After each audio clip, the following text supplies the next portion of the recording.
Simba consegue se soltar. O corpo ainda dói, mas o olhar muda.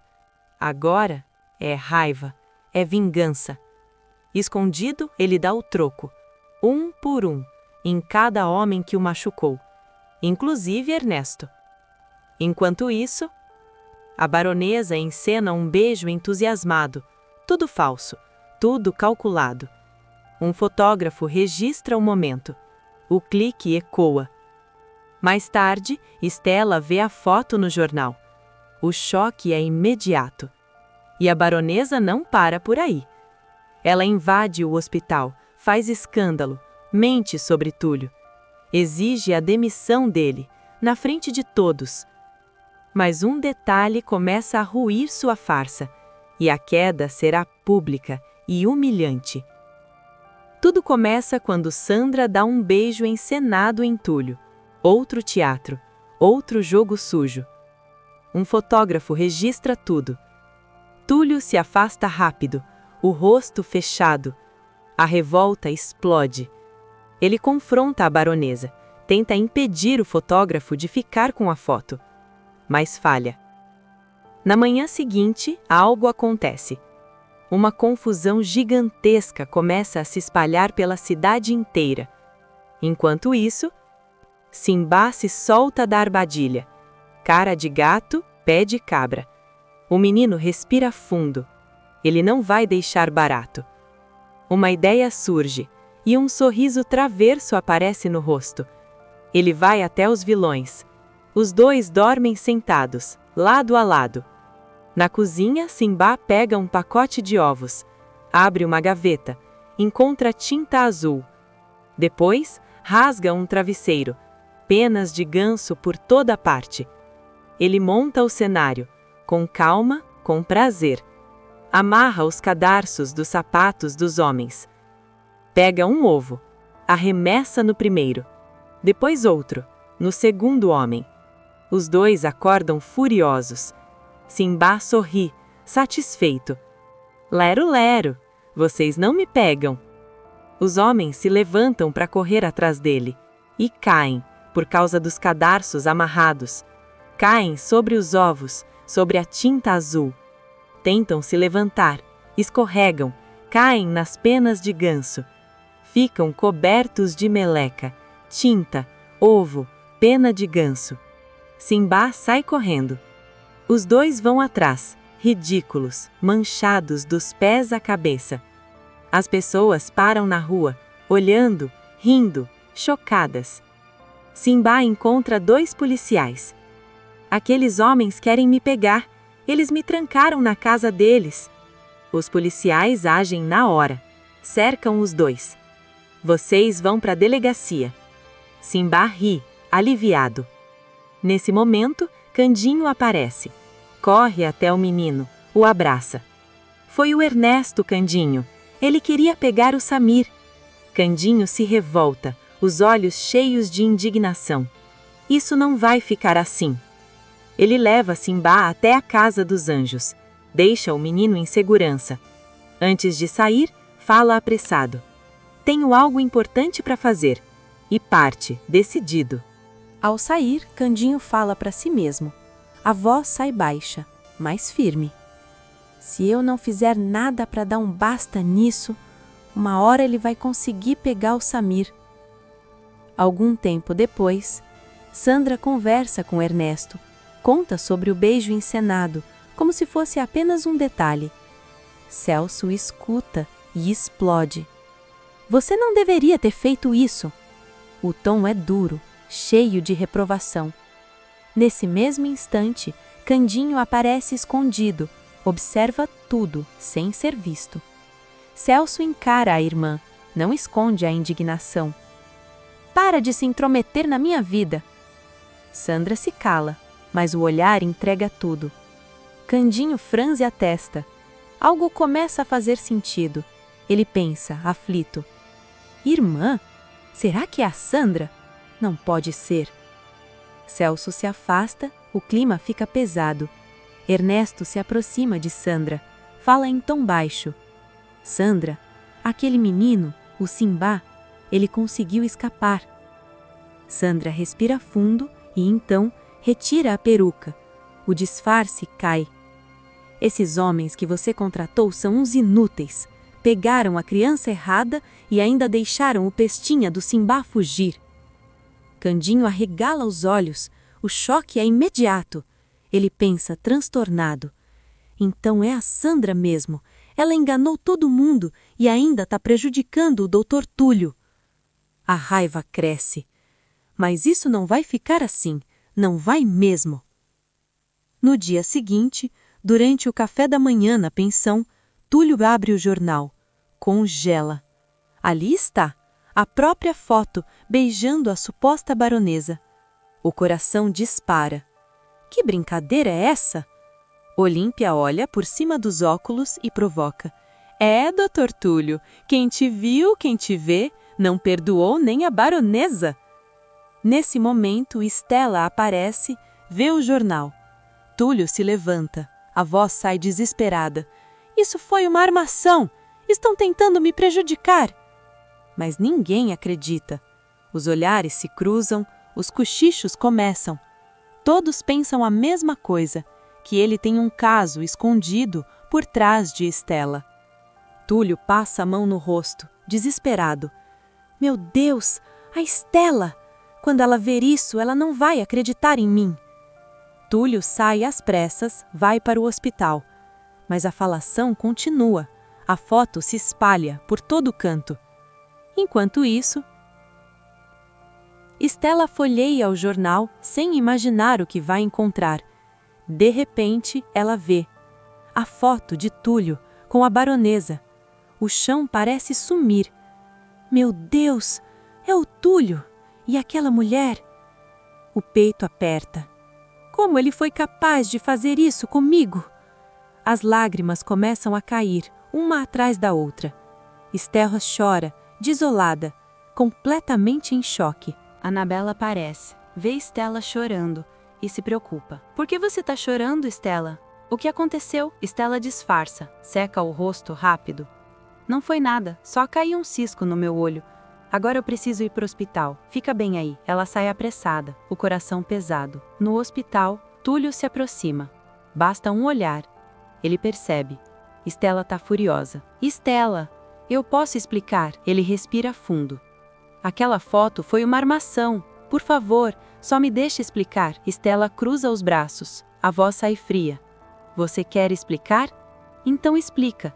Se é que existe explicação para um beijo. Túlio se desespera. Foi uma armação, Estela.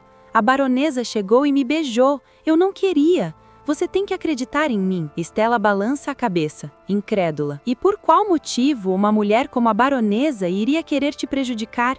Isso não faz o menor sentido. Ela se aproxima, os olhos cheios de dor. Para de mentir para mim, Túlio. Ele tenta se defender. Eu não sei o motivo, mas foi isso que aconteceu. Estela explode. Mentiroso! Já chega! Ela grita. Saia de perto de mim. Está tudo terminado entre a gente. Eu não quero mais falar com você. Túlio chora, implora com o olhar, com a voz. Mas não adianta. De repente, um barulho alto ecoa pelo hospital. Vem do saguão principal. Túlio e Estela se entreolham e correm até lá. Eles se deparam com uma cena absurda. A baronesa, Ernesto, fazendo um escândalo. Tudo diante de Lauro e de toda a administração do hospital. Nesse instante, Candinho aparece escondido. Observa tudo, atento, como se estivesse pronto para agir. A baronesa vê Túlio, aponta o dedo e grita. Este senhor me agarrou. Eu exijo que ele seja demitido deste hospital. Ela aumenta o tom. Vocês viram a foto estampada em todos os jornais. Túlio leva um susto. Olha para Lauro desesperado. Ela tá mentindo, Lauro. Foi ela que fez isso. Estela começa a chorar. O coração se parte de vez. Ela se revolta ainda mais, convencida de que Túlio tá mentindo. Celso chega ao local. Vê tudo. Vê o que a irmã tá fazendo, mas não tem coragem de desmenti-la. Ele se aproxima de Estela, a abraça, tenta ampará-la. Túlio fica sozinho, sem reação, sem defesa. Por que a senhora tá fazendo isso? O que eu fiz? A baronesa se faz de vítima. Leva a mão ao rosto, finge chorar. Eu fui ofendida, humilhada, e mais uma vez insiste. Lauro, Eu exijo a demissão do Dr. Túlio. Lauro se aproxima, o semblante sério. A decisão é dura.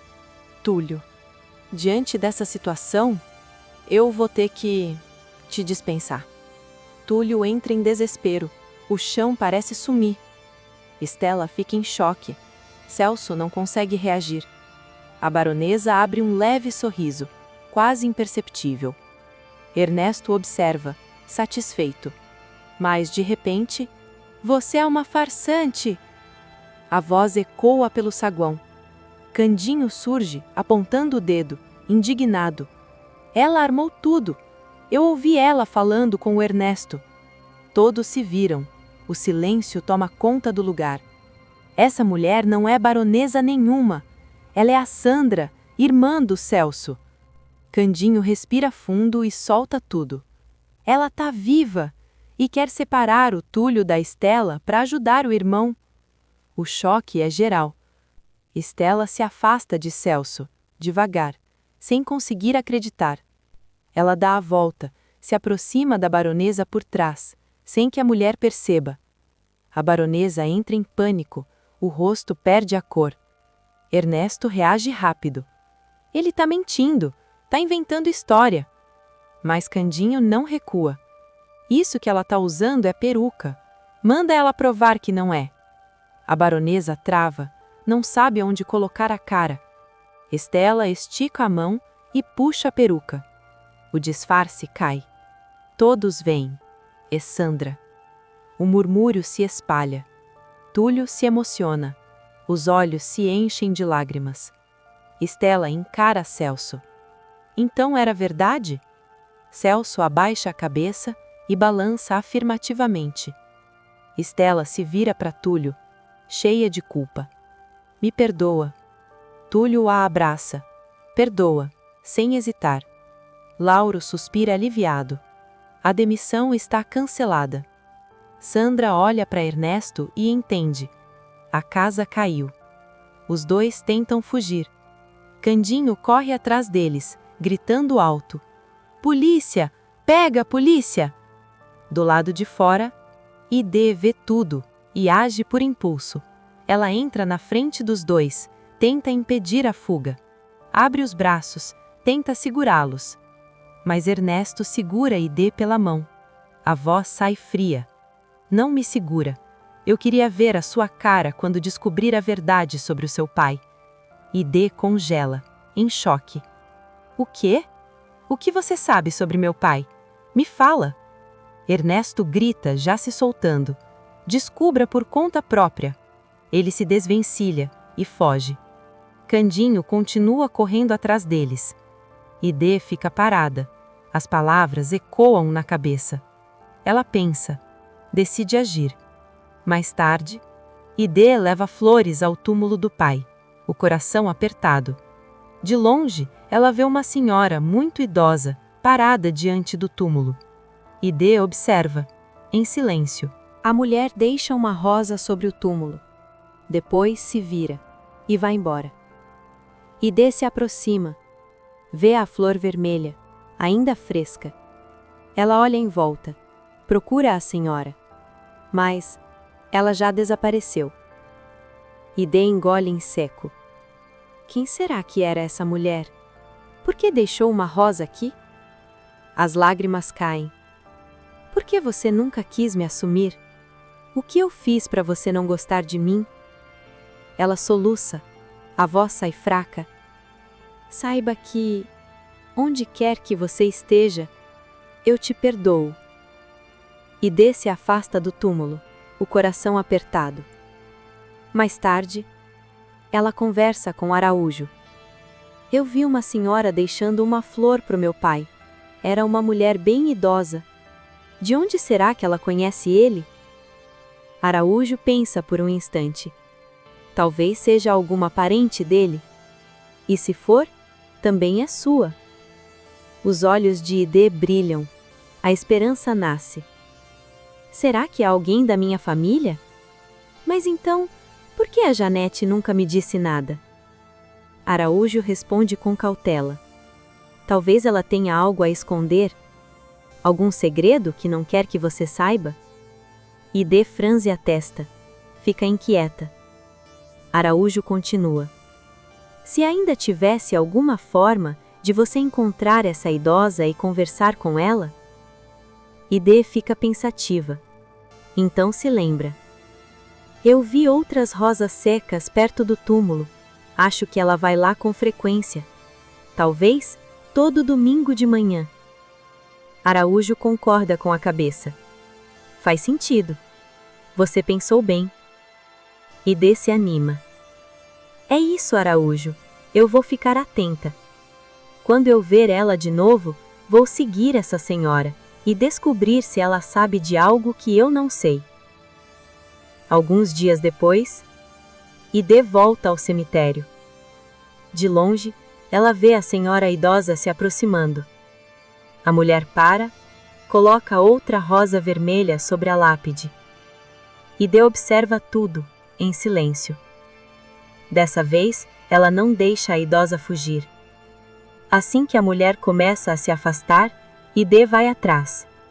Com cuidado, se escondendo, sem ser vista. A idosa segue por uma estrada de terra. Árvores altas dos dois lados. O caminho é silencioso. Logo adiante, uma porteira aparece. É um sítio, com muitos cachorros e galinhas. A idosa entra, deixa a porteira aberta.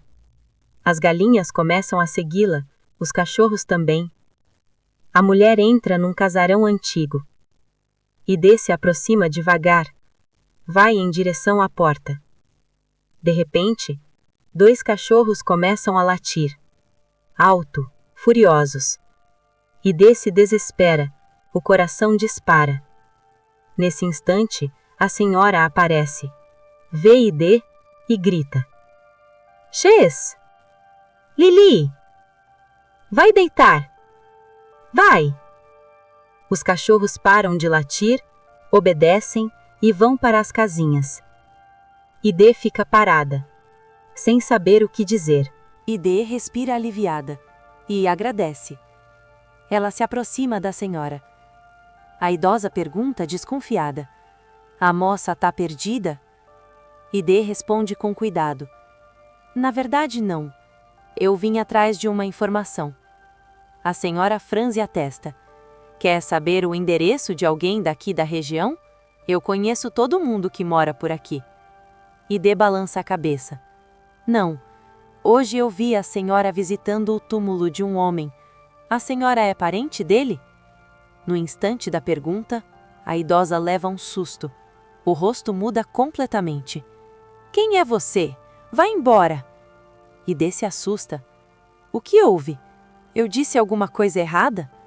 A velha grita, fora de si. Sai daqui! Saia! Ela se vira e berra. Rex! Les! Pega! Ide vê os cachorros avançarem e corre. Ela dispara em direção à porteira. Os cães vêm logo atrás. As galinhas começam a cacarejar alto. O caos se instala. A idosa continua gritando. Pega ela, Rex! Vai, Les! Pega! Ide alcança a porteira, passa por ela, no último segundo, fecha com força. Os cachorros quase alcançam, mas ficam presos do outro lado. Ide respira ofegante, as pernas tremem. De longe, ela encara a idosa nos olhos e pensa, decidida. Tem algo aí. Ela está escondendo alguma coisa, e pela reação, é algo muito grave. Mais tarde, Ide procura Lúcio. Conta tudo. Fala da senhora, do túmulo, da reação violenta. Descreve a aparência dela, cada detalhe. Lúcio fica pensativo, o semblante muda. Pelas características, só pode ser a ex-babá da Janete. Ide se surpreende. Lúcio continua. Ela trabalhava para o seu pai. Cuidava da Janete quando era criança. As duas eram muito apegadas. Ele faz uma pausa. Mas quando seu pai faleceu, essa babá desapareceu. Ninguém nunca mais viu ela. Ide estranha. Então por que ela sempre leva flores para o meu pai? Lúcio pensa mais um pouco, e lembra de algo importante. Agora eu me recordei de uma coisa.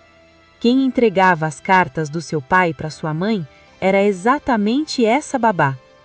Idê arregala os olhos. As cartas em que ele dizia que não queria me assumir? Que não gostava de mim? Mandando minha mãe se afastar dele? Lúcio confirma. Exato, ela era a mensageira.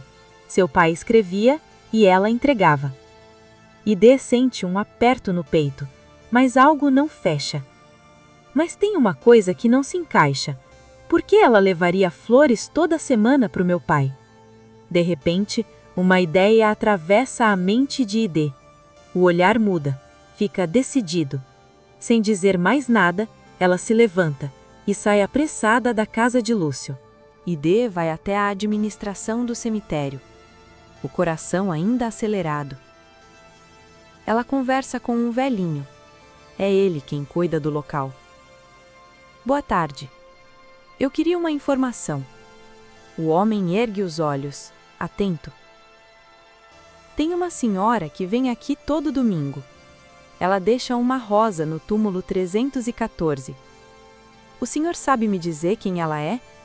Qual a ligação dela com o falecido? O velhinho pega um livro grosso, começa a folhear com calma. Passa páginas, confere datas, confere nomes. Depois responde. Ela é a mãe de Gaspar Ferreira. Idê sente um choque. Quem é esse homem? O idoso responde com naturalidade. O filho dela, a pessoa que foi sepultada ali. Idê empalidece. Não, deve haver algum engano. Aquele é o túmulo do meu pai. Ele não se chama Gaspar. O homem balança a cabeça. Não? Eu tenho certeza do que estou dizendo. Ele aponta o livro. Se ali está constando o nome do seu pai, então há um erro. O tom é firme. Aquela lápide pertence a Gaspar Ferreira, filho daquela idosa. Idê fica sem chão. Então, onde está o meu pai? O velhinho volta a procurar. Folheia, confere novamente. Nada. Não tem registro nenhum aqui. Se ele realmente faleceu, está em outro cemitério. Nesse não está. Idê sai desnorteada. Mais tarde, ela procura Araújo. Conta tudo. Cada detalhe, cada palavra. Araújo franze o senho. Tem algo muito errado nessa história. E essa tal idosa tá metida até o pescoço. Ele respira fundo. Acredito que a Janete também tenha participação. Idê fica em silêncio, pensativa. Araújo pergunta, preocupado. O que você está pensando em fazer? Idê responde, decidida. Eu vou invadir a casa dela, Araújo, e vou descobrir o que ela está escondendo. Araújo se assusta. Mas, e os cachorros? Idê encara ele. É por isso que eu vou precisar da sua ajuda. Algum tempo depois, Idê e Araújo observam de longe. A idosa sai de casa, uma rosa na mão. Segue em direção ao cemitério. Eles esperam, até ela se afastar. Idê sussurra. Chegou a hora. Você distrai os cachorros e eu entro. Araújo pega 2 pedaços de bife, começa a chamar os cães. Os cachorros latem e correm atrás dele. Idê aproveita o momento. Vai em direção à porta da casa. Ela segura o trinco e murmura. Que sorte! Ela deixou aberta. Idê empurra a porta devagar e entra no casarão. O coração dispara. A casa cheira a mofo e a remédio. O silêncio é pesado, parece vigiar cada passo. Na sala, retratos antigos cobrem a parede. Em um deles, o pai aparece jovem, de terno. Ao lado, Janete, ainda criança, agarrada nele. Ide sussurra abalada. Por que isso tá aqui? Ela se aproxima do aparador. Ali encontra um caderno de compras. O nome escrito na capa faz a mão dela tremer. O nome do pai dela, ligado a medicamentos. Ide sente um arrepio. De repente, uma tosse seca ecoa pelo corredor. Ela congela. Depois segue o som. Para diante de uma porta. Tranca grossa, pesada. Do lado de dentro, uma voz masculina, fraca. Água, por favor. Ide procura em volta. Encontra um quadro torto na parede. Atrás dele, um molho de chaves. As mãos tremem. Ela testa uma, depois outra, até ouvir o clique. A porta se abre rangendo. Dentro, um quarto escuro, sem janelas. Um homem idoso está sentado num colchão, como se vivesse nas sombras. Ide engole em seco. Pai, é você? O homem levanta o rosto devagar. Os olhos cansados reconhecem. Ide. Ela corre até ele, segura as mãos geladas. Disseram que você tinha morrido. O homem respira com dificuldade. Eu vivo trancado aqui. Há anos. A voz falha. A babá e a Janete me dopam, me escondem, me fazem assinar papéis, sem eu entender. Ele fecha os olhos. Fizeram isso para ficar com a minha fortuna. A raiva sobe em Ide. E as cartas? As cartas dizendo que você não queria me assumir? O pai balança a cabeça, com esforço. Eu nunca escrevi aquilo. Nunca. Ele segura a mão dela. Eu te amo. Ide chora. Quem escrevia era a babá. Ide se emociona, mas não para. Ela procura mais provas. Sobre uma mesinha, uma caixa de metal. Ela abre. Dentro, um atestado de óbito, no nome do pai dela, cheio de rasuras. Uma guia de sepultamento de outro cemitério. Cópias de cartas antigas, todas com a mesma letra, o mesmo papel. E um documento final, uma certidão, provando que Janete não é filha dele. Ide leva a mão à boca. Então, ela sabia. O pai confirma. Sabia. E foi aí que decidiu me apagar do mundo, para ficar com tudo. Ide sente o sangue ferver.